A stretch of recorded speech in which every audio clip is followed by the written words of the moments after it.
네, 오늘 시간의 학습 목표는 첫 번째입니다. 인터랙션 디자인의 그 의미를 이해할 수 있겠고요. 두 번째로는 모바일 환경에서 그러면 인터랙션 디자인에 대해서 어떤 구성 요소들이 갖고 있는지에 대해서 알아보도록 하겠습니다.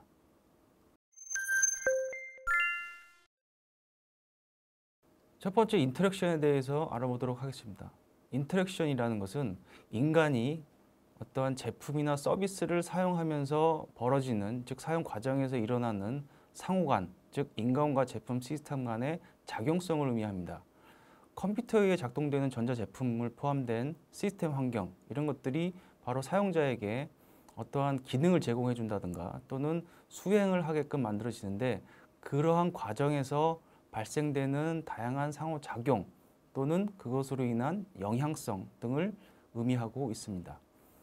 그림에서 보이시다시피 우리가 모바일 환경에서 모바일을 다룬다는 것은 결국 인간과 인간 또는 인간과 물질, 사물 또는 시스템과 시스템까지 포함되는 이러한 관계 안에서 기능 또는 수행 과정, 이런 것들이 상호작용을 발생하게 됩니다.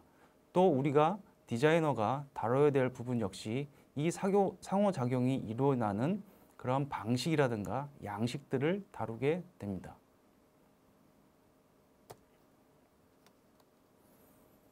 자, 그렇다면 인터랙션이라고 하는 것의 목적은 무엇일까요? 먼저 인터랙션 디자인을 이렇게 정의할 수 있겠습니다. 즉, 커뮤니케이션 관점에서 정의를 하게 되면 보다 쉽게 이해할 수 있습니다. 즉, 상호작용이라고 하는 것은 양 간의 일종의 대화의 방식을 취하고 있기 때문에 인간이 사용자가 제품이나 서비스를 사용하면서 어떠한 방식으로 그것을 취하는지 또는 어떠한 양식을 받아들이는지에 대한 것들이 다뤄지게 됩니다. 인터랙션 디자인이라고 하는 것은 결국 사용자 간의 커뮤니케이션일 수도 있고요. 보다 넓게 보면 시스템이라든가 제품, 그것과 사용자 간의 커뮤니케이션, 즉 대화의 방식이라고 볼 수 있습니다. 모바일 환경에서는 제스처 인터랙션이 아주 일상화되어 있는데요. 이건 역시 사람과, 즉 사용자와 기기 간의 커뮤니케이션이 이루어질 수 있도록 만들어내는 일종의 방식으로 보면 인터랙션을 이해하는데 또는 인터랙션의 목적이 무엇인지를 보다 명확하게 알 수 있습니다. 인터랙션 디자인 분야에서 HCI라고 하는 분야가 있습니다. 이것은 휴먼 컴퓨터 인터랙션이라고 하는 분야인데요. 이것은 과학과 인문학 사이의 인터페이스라고 설명할 수 있겠습니다. 즉, 과학이라고 하는 것은 우리가 기기 환경, 기술, 공학을 포함하는 거고, 인문학이라고 하는 것은 바로 사용자를 의미합니다. 이것 사이의 인터페이스, 즉 커뮤니케이션을 어떻게 다루고 어떠한 방식과 양식으로 나타낼 것인가를 주로 다루는 분야가 바로 HCI가 되겠습니다. HCI 목적 역시 현재 스마트 환경, 우리가 모바일을 포함된 다양한 기기에서 접하고 있는 스마트 환경에서 바로 제품과 서비스들의 어떤 최적의 사용자 경험을 창출할 때 아주 유용하게 사용되고 있는 분야입니다. 궁극적인 목표는 이 사용자들의 의지를 보다 자유롭게 하고 창의력을 증진시키거나 또는 인간 사이, 즉 사용자와 사용자 사이 또는 사용자와 기기 사이의 의사소통을 어떻게 효과적으로, 협력적으로 할 수 있는가에 대한 부분을 다루고 있고, 그것을 제품 환경에, 서비스 환경에 어떻게 사용자에게 증진시키는 방향으로 제공해 줄 것인가에 대한 부분이 바로 HCI의 목적이 되겠습니다.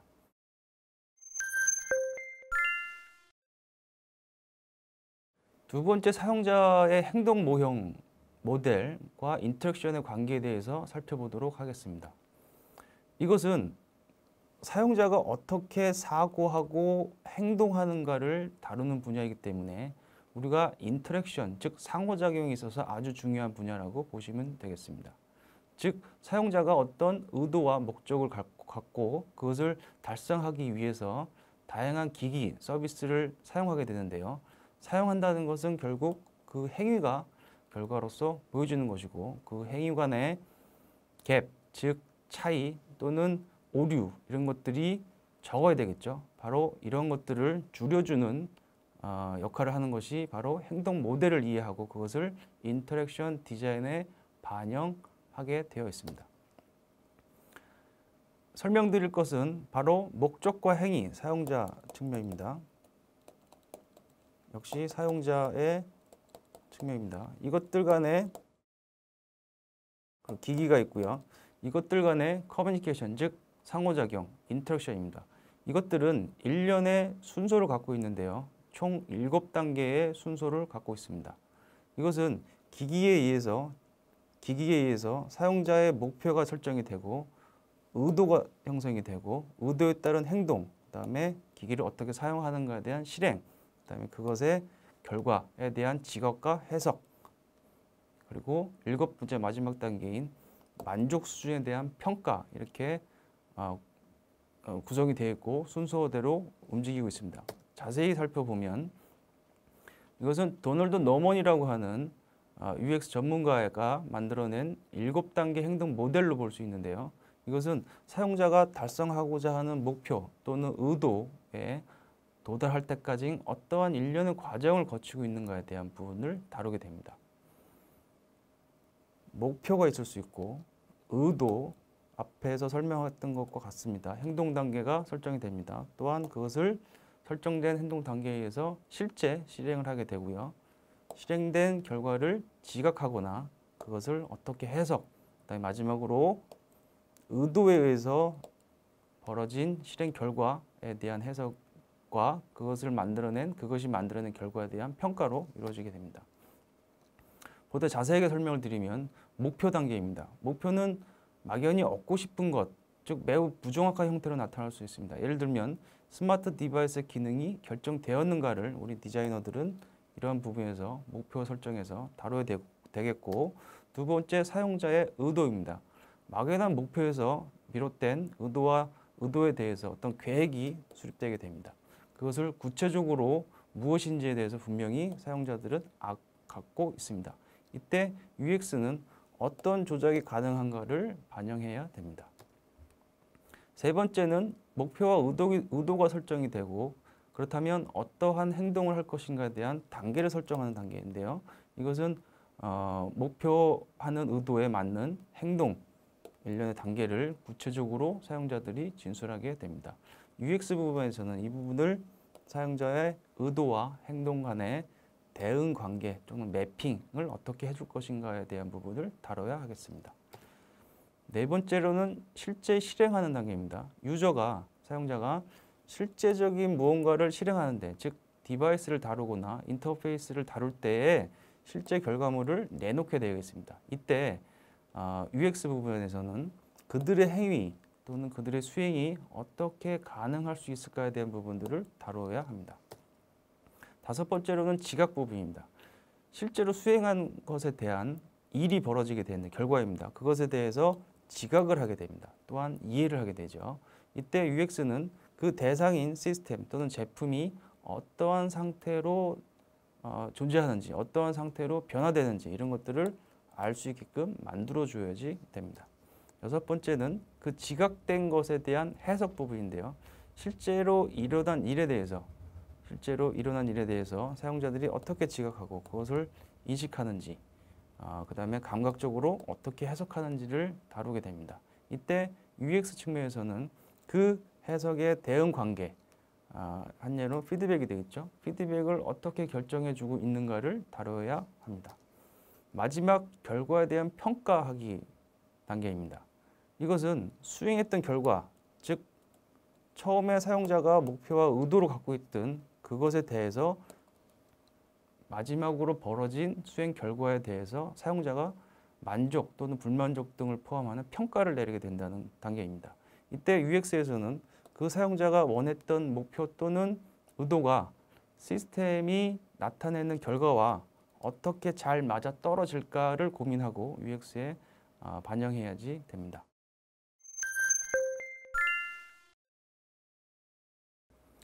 세 번째 챕터인 모바일 인터랙션 디자인의 구성 요소에 대해서 살펴보도록 하겠습니다.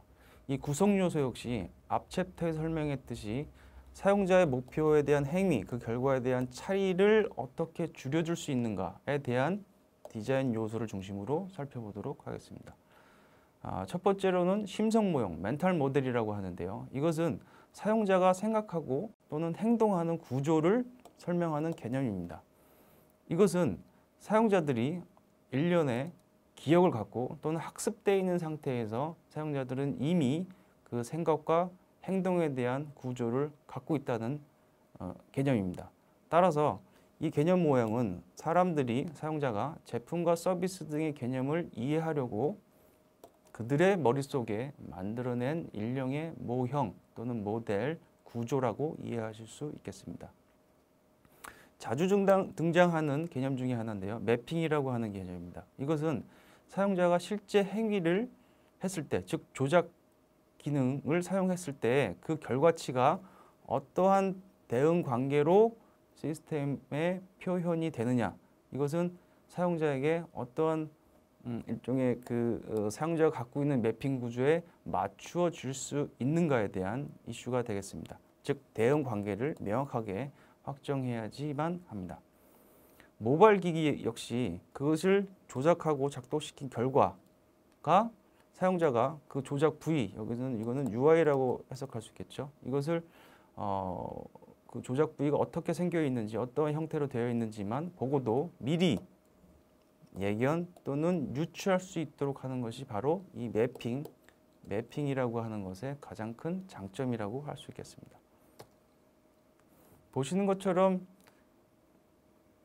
온도계, 즉 보일러가 되겠는데요. 온도계인데 사람들의 인지구조, 즉 심성 모형에서는 이 온도에 대한 심성 구조는 상하, 마이너스 플러스와 같이 돼 있죠. 하지만 지금 보시는 사례는 좌우로 인간의 심성 구조와 매치가 안 되고 있습니다. 이런 것들이 결국은 그 갭이 형성되게 돼 있고요. 이런 것들을 잘 반영해야 되는 것들이 바로 UX의 가장 큰 방법론이라고 볼 수 있겠습니다. 마찬가지고요. 엘리베이터에서의 조작 부위입니다. 자, 세 번째로는 메타포에 대한 개념을 설명하도록 하겠습니다. 메타포라는 것은 일종의 어떤 것을 사용자의 머릿속에 떠올릴 때 바로 직관적으로 어떻게 반응하는가에 대한 것들, 그 다음에 반응하는 느낌과 그 해석을 의미합니다.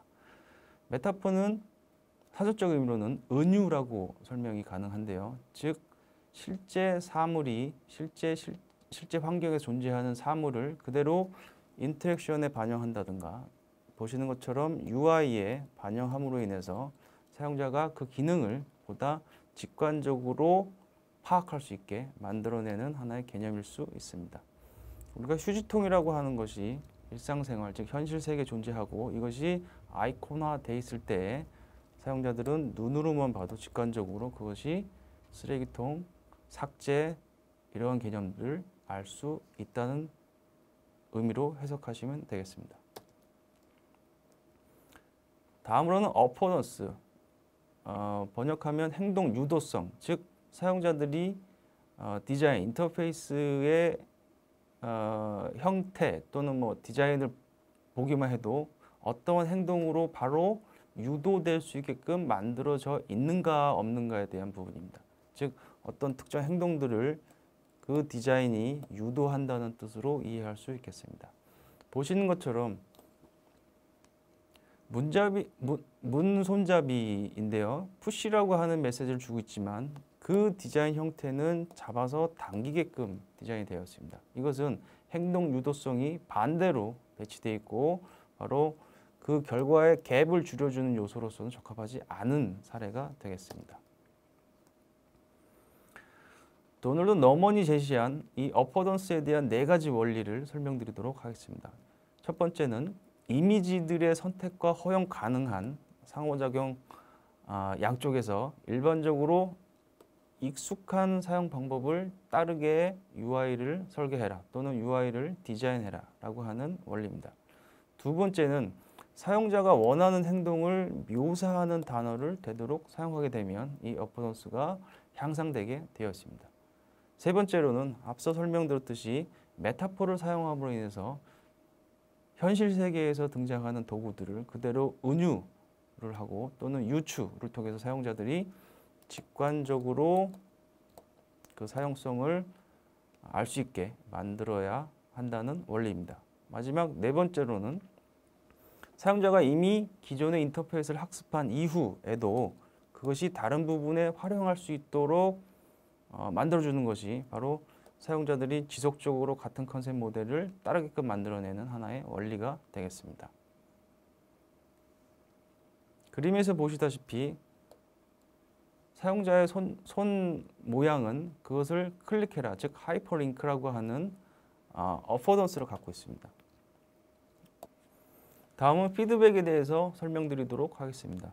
피드백은 어떤 작동, 즉 조작을 했을 때 사용자들이 실제로 그것이 원하던 대로 이루어졌는지 안 되어 있는지를 시스템 또는 제품이 그 결과를 사용자에게 다양한 방법으로 알려주는 기능이라고 보실 수 있겠습니다. 사용자는 그 행위, 사용자가 목표하는 행위에 대한 결과를 충분한 피드백으로 받기를 원하고 있습니다. 이것은 사용자들이 지속적으로 그 시스템을 이용하게끔 만들어내는 아주 중요한 요소가 되겠습니다. 그림에서 보시다시피 사용자들은 어떠한 인풋, 인터페이스에 대해서 인풋 또는 컨트롤, 조작 이런 것들을 했을 때 그 시스템, 즉 모바일 화면에서는 그것들을 바로바로 대응하는 피드백을 줌으로 인해서 사용자들이 지속적으로 부담 없이 사용할 수 있게끔 만들어낼 수 있습니다.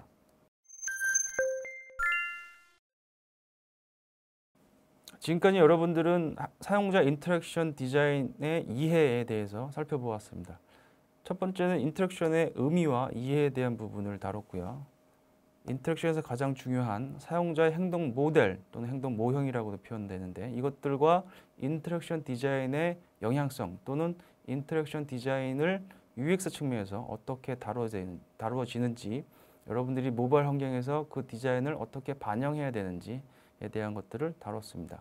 첫 번째 인터랙션이라고 하는 것은 중요한 점은 바로 사물과 사람 간 또는 사물과 사람, 여기서는 시스템과 시스템 간의 어떠한 행동에 의해서 벌어지는 상호작용성이라고 의미했고요. 이것은 간단히 그 양 간의 커뮤니케이션 방식으로 이해할 수 있겠습니다. 때문에 우리 UX 디자이너들은 이 커뮤니케이션을 어떠한 방법과 방식으로 제공할 수 있는가가 바로 우리 디자이너들이 해야 되는 역할일 수 있겠습니다.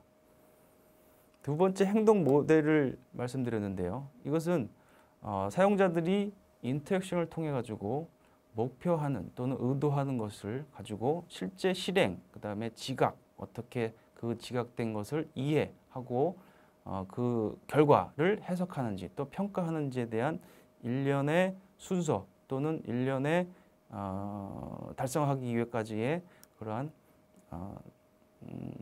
실행에 대한 것들을 다뤘습니다.